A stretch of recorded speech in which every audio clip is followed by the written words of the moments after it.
एक आइए समय में एक यात्रा पर चलते हैं। कल्पना कीजिए कि एक ऐसा संसार जहां धार्मिक मानचित्र आज जैसा नहीं था। एक ऐसा संसार जहां एथेंस में जूस के मंदिर ऊंचे खड़े थे, यूरोप के जंगलों में ड्रूइड्स पवित्र अनुष्ठान करते थे और फारस में अग्नि मंदिर चमक रहे थे। काबा में सैकड़ों जनजातीय देवता थे। ये पौराणिक कथाएं नहीं थीं, बल्कि वास्तविकता थी। केवल 1500 से 2000 साल पहले मानवता अद्भुत धार्मिक विश्वासों का पालन करती थी।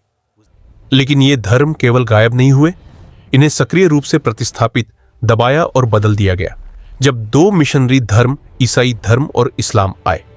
प्रतिस्थापन को समझने से पहले यह जानना जरूरी है कि उस समय क्या मौजूद था। प्राचीन दुनिया धार्मिक रूप से बेहद विविध थी। ये प्रिमिटिव अंधविश्वास नहीं थे, ये जटिल प्रणालियां थीं जिनमें पुरोहित, मंदिर, पवित्र ग्रंथ और दार्शनिक परंपराएं थीं, जिन्होंने पूरी सभ्यताओं को आकार दिया। भूमध्य सागर में स्पेन से सीरिया, ब्रिटेन से उत्तर अफ्रीका तक एक प्रणाली प्रमुख थी, ग्रीको रोमन पागनिज्म। यह बड़े पैमाने पर बहुदेववाद था। Zeus, Jupiter, Mars, Athena, Apollo, Venus, हर देवता का अपना क्षेत्र था। सैनिक युद्ध से पहले मार्स की पूजा करते थे, व्यापारी मरकरी को सम्मान देते थे और राजनेता भविष्यवाणियों के लिए पुजारियों से सलाह लेते थे। फिर ईसाई धर्म आया। शुरू में यह उत्पीड़ित था, लेकिन सब बदल गया जब सम्राट कॉन्स्टेंटाइन ने 312 ईस्वी में युद्ध से पहले एक दृष्टि देखी और धर्म स्वीकार किया। 380 ईस्वी तक ईसाई धर्म रोम का आधिकारिक धर्म बन गया। पागन मंदिर बंद किए गए या चर्च में बदल दिए गए। 2 शताब्दियों के भीतर ग्रीको रोमन पागनिज्म, सम्राटों और दार्शनिकों का धर्म प्रभावी रूप से समाप्त हो गया।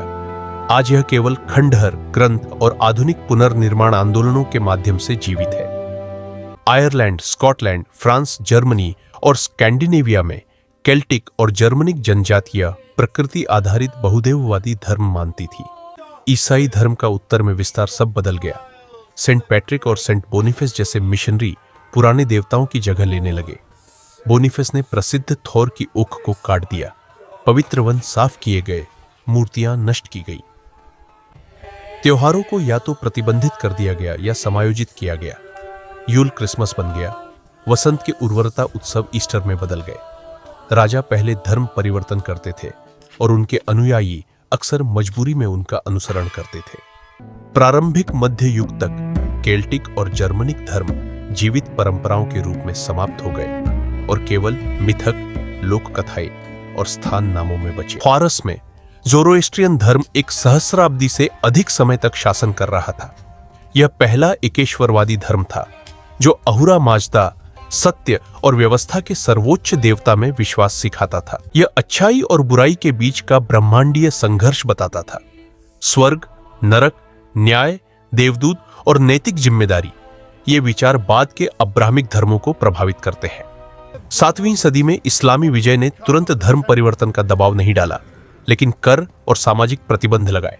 सदियों में आर्थिक और सामाजिक दबावों ने व्यापक रूप से धर्म परिवर्तन को प्रेरित किया। पवित्र ग्रंथ खो गए, अग्नि मंदिर क्षय के कगार पर पहुंच गए। आज ईरान और भारत में छोटी ज़ोरोएस्ट्रियन समुदाय जीवित है, पूर्व की महिमा की छाया मात्र। हजरत मोहम्मद से पहले अरब में बहुदेववाद, पॉलीथीज्म प्रचलित था। हर कबीले के अपने अपने देवता थे जिनकी पूजा की जाती थी। मक्का में काबा में सैकड़ों मूर्तियां रखी गई थीं और यह पूजा के साथ साथ एक व्यावसायिक केंद्र भी था। जब हजरत मोहम्मद 630 ईस्वी में मक्का लौटे तो उन्होंने काबा की सभी मूर्तियां तोड़ दी, जिससे अरब में बहुदेववाद का अंत हो गया। अमेरिकाओं में माया, अजटेक और इंका जैसी सभ्यताएं जटिल धार्मिक प्रथाएं अपनाती थीं। मायाओं ने उन्नत खगोल विज्ञान और ब्रह्मांड विज्ञान विकसित किया। अजटेक्स ने ब्रह्मांडीय संतुलन के लिए अनुष्ठान किए। इनका सूर्य देवता इंटी की पूजा करता था और उनका सम्राट उसका प्रतिनिधि था। यूरोपीय विजय ने कैथोलिक मिशनरियों को धर्मांतरण के लिए भेजा। मंदिर नष्ट किए गए, पांडुलिपियां जलाई गई, पुजारियों को निष्पादित या चुप कराया गया।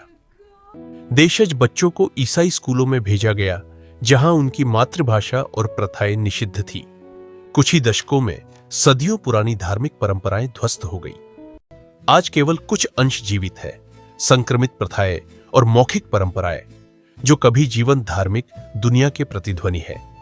केंद्रीय एशिया, जिसमें आधुनिक अफगानिस्तान, उज्बेकिस्तान और तुर्कमेनिस्तान शामिल है, कभी सिल्क रोड से जुड़ा बौद्ध धर्म का केंद्र था। बामियान बुद्ध प्रतिमाएं इस समृद्ध विरासत का प्रतीक थी। इस्लामी विस्तार ने धीरे धीरे बौद्ध धर्म को प्रतिस्थापित किया। मठों को समर्थन खोना पड़ा, विद्वान पलायन कर गए और धर्म परिवर्तन बढ़ा। 10वीं सदी तक बौद्ध धर्म इस क्षेत्र से लगभग समाप्त हो गया। आज यह पूर्व और दक्षिण पूर्व एशिया में जीवित है, लेकिन केंद्रीय एशिया में इसका लगभग कोई जीवित निशान नहीं है। इन धर्मों को पुराने धर्मों की जगह लेने में कई कारण कारगर रहे। ये सार्वभौमिक थे, जबकि स्थानीय या जनजातीय धर्म किसी विशेष लोगों से जुड़े थे।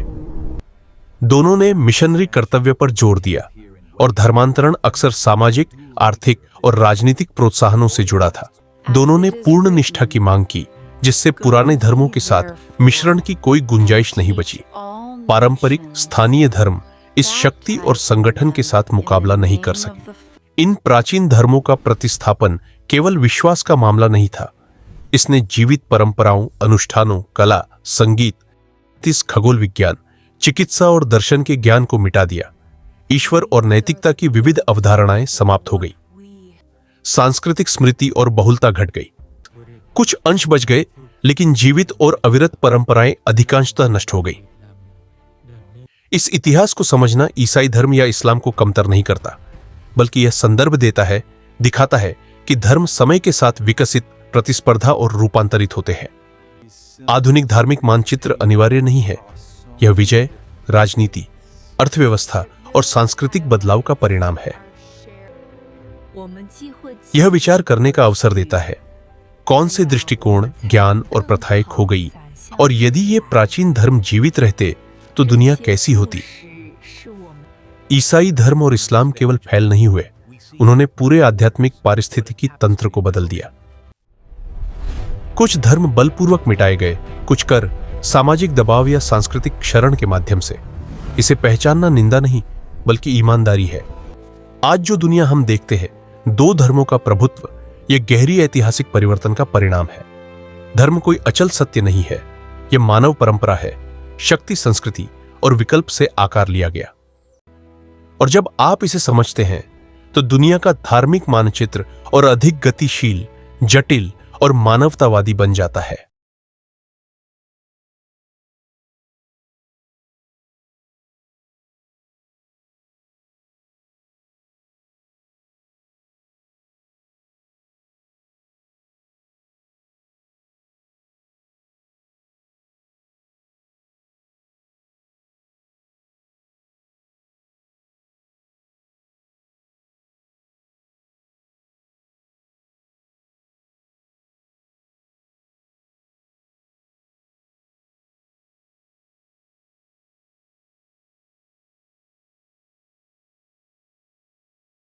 Und dann wird die religiöse Weltkarte dynamisch, komplex und menschlich.